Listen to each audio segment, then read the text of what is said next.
hvordan det gik til, at I kom med i det her projekt og byggede det her hus? Jamen det var en arkitekt fra Aalborg, der kontaktede os og spurgte, om vi var interesseret i at deltage i sådan et projekt med et passivhus.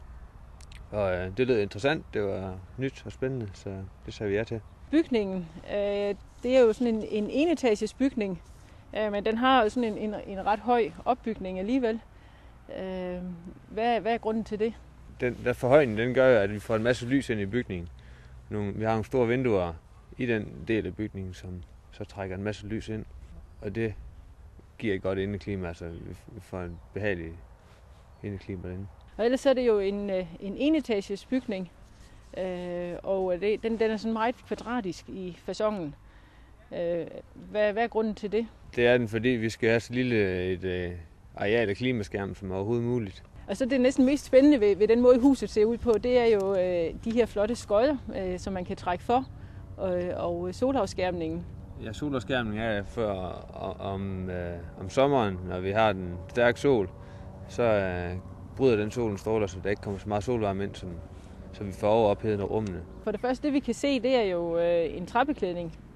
Men oprindeligt var det tænkt med skærmtegl, så vidt jeg kan forstå. Der blev lagt op til konkurrencen fra starten af. Der var der i lokalplan stod, at der skulle være tegl på husene hernede.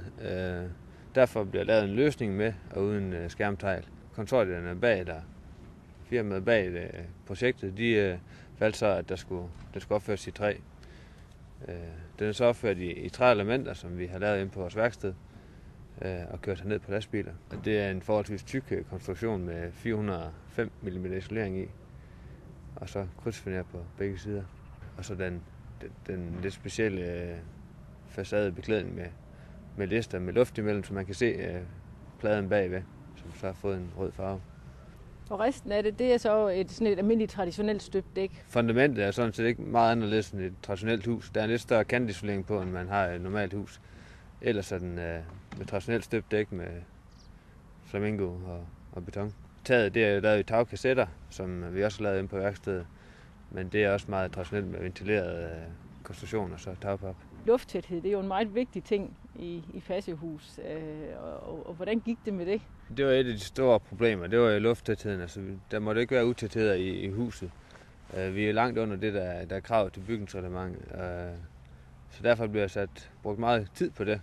Meget krudt for at være sikker på, at vi kunne lave op til de krav. Så der er blevet tapet og fuget rigtig meget for at være sikker på, at det var lavet rigtigt. Vi har også først monteret dampspærren, efter vi kom herned på pladsen, for at være sikker på, at det var tæt. Men resultatet blev så også rigtig, rigtig godt.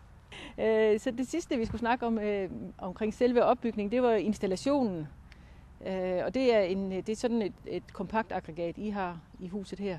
Ja, det er et anlæg fra Niland, et nyt anlæg, de udviklede til det projekt her. Et, der sørger for, at vi har varmt vand og frisk luft derinde. Og det er noget med, det er suppleret med en jordslange, en jordvarmeinstallation. Ja, der er gravet en slange ud i jorden, for at kan supplere med varme i de rigtig kolde tider. Og der er også gravet en frisk eller et jordrør ned til at indtage frisk luft, så vi får varme luften op om vinteren og køle det lidt ned om sommeren, så anlægget ikke skal arbejde så hårdt for at levere det, vi skal have. Og så er det noget med, at der også er behovsstyret ventilation, som vi kalder det. Altså at den ikke kører med en fast rate, men varierende ventilation i huset.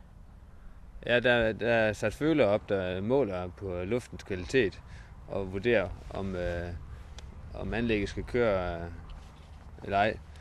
Blandt andet, når man kobler alarmen til, så går ventilationsanlægget ned på et lavere niveau, når folk ikke er hjemme, og så når man kobler alarmen fra, så øger den luftskiftet igen. Har I fået huset certificeret? Ja, det er et halvt års tid siden, at vi fik huset certificeret. Hvad har I fået ud af det her sådan fremadrettet? Er det noget, I kan bruge? Helt sikkert. Det har skabt nogle udfordringer, og det har været spændende at være med til at prøve at løse de udfordringer. Og det har givet en del opmærksomhed, både lokalt og også over hele landet. Så der er helt konkret kommet ekstra projekter ud af det? Ja, det er der. Det har skabt nogle kontakter, der har givet nogle ting fra sig.